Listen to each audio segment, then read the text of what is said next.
to Christmas. Actually, Christmas that you can help for the homelessness in Connecticut. My guest is Madeline Ravitch of the Connecticut Coalition to End Homelessness. Thank you so much for being here. And there are so many ways in which the state of Connecticut can help children who don't have a home. And when you think about that, it's heartbreaking. What are the statistics of kids who don't have homes in our state? So here in our state, and this is remarkable considering what a wealthy state we live in, there are 1,000 families with over 2,000 children who go into the shelter system each year. It's really remarkable when you think about it. And how many shelters are there in this state? There are about 50 family shelters spread all across the state from corner to corner. To end homelessness, we're gaining some ground. You've done a lot of important work over the years that you've been on this show talking about it. What kind of gains are we making? We are making such strides. So our story goes back for many years. The coalition was actually, the Connecticut Coalition to End Homelessness was founded in the 80s in response to a crisis in homelessness in the state when mental institutions across the state shut down and there was no real response. And many years later, we've evolved as a coalition into a coalition of 100 companies, agencies, faith-based organizations, individuals, people committed to ending homelessness. In 2015, we were the first state to end chronic veteran homelessness in our state, and in 2016 we matched every chronically homeless individual with housing, and now we're focused on ending family and youth homelessness. So the private sector has gotten involved, and that has helped along with business. There are a lot of programs here in which we, the individuals, can help this happen. The Paddington Bear story, that's where you kind of started with this, with kids. How can we give a child a bear and make it impact at the same time? Right. It's a sort of an interesting idea, right? That that a bear can end homelessness. And for us, our story goes back to Paddington's story because he was in fact homeless at the start of his story. And so we use his story to help kids, families, and communities think about how homelessness affects children and families in their communities and take action to help. And so 3 years ago, we started working with Connecticut Realtors, and last year Citizens Bank joined in, underwriting this wonderful campaign called Be Homeful for the Holidays. And the way it works is that people can give a Paddington bear to a child in shelter for $25. Of which there are 2,000 kids in shelters, right? Right. So 1,000 over the holidays. So they can get a bear. Right. So $25 gives a bear to a child in shelter. But because the bears and other gifts, which we'll talk about, are underwritten by our partners, all of the money goes towards the Be Homeful Fund, which is an emergency fund that helps families stay housed in the first place rather than enter the shelter. So it's 100% of the proceeds go there? The 100% go to the fund and the program to manage it. Yeah. All right, so you started out with this. You've added, this is for maybe a little older child. Then comes this. Tell me about this. This is for a baby. That's right. Well, we've been thinking for a while, and we've always given these to babies, and they're safe for babies. But we said, you know, we really want to do something special for the babies infants, this year, because about 1/5 of these children in shelters are actually under the age of 2, and we said we want to do something special for them. So this year, in addition to having the bears and the books for $25 a piece, we also have these wonderful, adorable baby blankies and board books for $25 a piece to give to the babies. So does this come together as a set, or they're separate? It's $25 a piece, so you can buy. So you can buy whatever you like. You can buy any, exactly. But all the babies will get these gifts. So this is a feel-good situation. So if you know that a baby is getting one of these in a homeless shelter, as the grandmother of a 1-year-old, this is soothing. This is soothing to a baby, and especially when they don't have a home. So that's a great idea to get that. This book is all about Paddington the bear. There we go, and this book as well. So each is $25.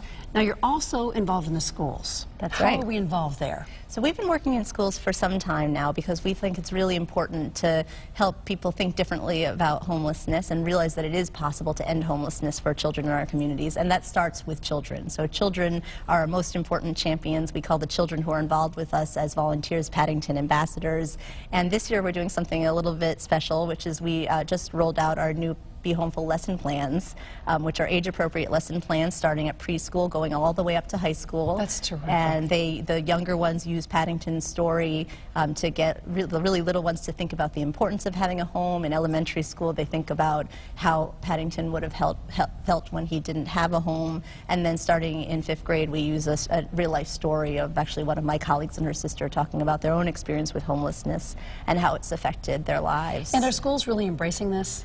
Schools love it. it. And what we're really excited about this year is that in addition to the lesson plans, we are holding our first ever Paddington's Marmalade Challenge. And the way it works is whatever class in the state raises the most money by Thanksgiving will win a visit from Paddington himself in early December. So lots of fun, and we've got an online site that people can go to set up their drives. People can get creative about it, and also one class, regardless of how much they raise, will win a visit. So we'll be doing a little lottery for that. So many components to this. And this is an old-fashioned coin jar. This is how it all started. We started this program in 2015 with a sneak preview of the movie Paddington, and we said, you know, Paddington loves marmalade. It's his favorite food, so let's take a coin jar and decorate it with a tag and fill it up and take it to the bank. And now we also know that that contributing online makes it a little bit easier, but kids can do it the old-fashioned way, and then they just donate it online. All right, you have magic boxes. That's something new this year, too. Yes, the magic boxes. Let's show what that's all about. And it does create magic. These boxes are magic. Do you want to know how this works? Yes, I want to see what's inside and how it works. All right, so this box is magic, and here's how it works. So what you have in this box is everything you need to end homelessness for a family here in your area of Connecticut. And the way it works, you open it up, you see in here a note to our ambassador, that's you, and there are signs for a tree and that explain how it works. And you see in here little model of what the tree looks like. So you can get any tree that you want. You get the tree, yep. Then you get the signage, please give today, here's how, take a tag, and your $25 donation means a child in shelter gets a gift this holiday season. And so you have these 40 of these tags. So tags for bears, tags for books, tags for the blankies, tags for the board books. Each one is $25. You take it down to make your donation, fill out a donation form, and send it back to whoever's holding the drive can send it back to us. Once people have donated all 40 gifts, that's 40 times $25 per gift is $1,000, which is actually the average amount to keep a family housed through our program. So if you sell out this box, you actually end homelessness for a local family. And we're really we created this based on what companies like Avangrid, the realtors, you know, we've had so many different companies do this. We've had congregations do this. And it's such a feel-good situation, and people are homeless year-round, but the holidays, it seems like that's a time for giving. So you get the tree. Who is embracing this idea? Businesses, churches? Who would typically do this? So it's really sort of adaptable, right? So I think I mentioned that it actually was based on something Avangrid was doing for years, the electric company, and so we loved that. We said, let's do something based on that. Last year we saw congregations having giving trees. We have an online version for people who want to hold their drive virtually and use social media to get the word out. People can kind of do both.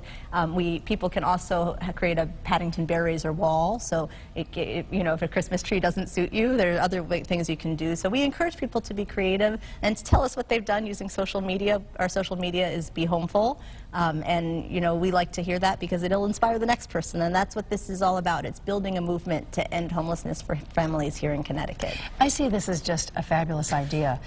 In a small business, point of sale right at the cash register, if I can say cash register anymore, I know we have, you know, tablets and stuff, but you know, if I'm checking out at a store and I see this, and for $25 I can help to end homelessness in Connecticut, what a gift. What a gift. So you have all of these components. I'm thinking next year there'll be more, or are you going to stick with all of these components for now? Well, we'll see what happens, right? Every year we learn a little bit more from what we see our volunteers doing, and that's the beauty of it. And that's how we got to where we are today. You know, it started with the realtors giving out these tags, which are also in the box as thank you gifts, as closing gifts, and the realtors would get creative about it. And so then we said, okay, what can we do with that? And it just snowballs. So we love the ideas, and you know, we love working with Citizens Bank and the realtors, who are great partners, as well as the United Way, who all make it possible to do this year after year and to let us innovate, because we are very much about innovating to end homelessness in our state. If you don't take risks, it doesn't happen. Are there other states that are copying what we all are doing here? Absolutely. What we're doing with this emergency fund, which is essentially what we call a shelter diversion fund, is used to help families who are literally at that front door of shelter. And that idea is surprisingly cutting edge, and so we see states contacting us us all the time to say, can you bring your training to our state? So we train other states in what we're doing here in Connecticut, and it's amazing that our little state is such a example, but we really are a laboratory for ending homelessness in many ways, and so we're very proud of that, and I'm excited to work with others to make it possible in their states as well. And I think you said it all right there. So this holiday season, give $25 and a bear, a book, grab a tree, some tags, and help end homelessness in the state of Connecticut. At BeHomeful.org. And yes, BeHomeful.org. And we'll have it on the website too. Thank you so much for coming. Thank you for sharing having all us this with us. We appreciate it.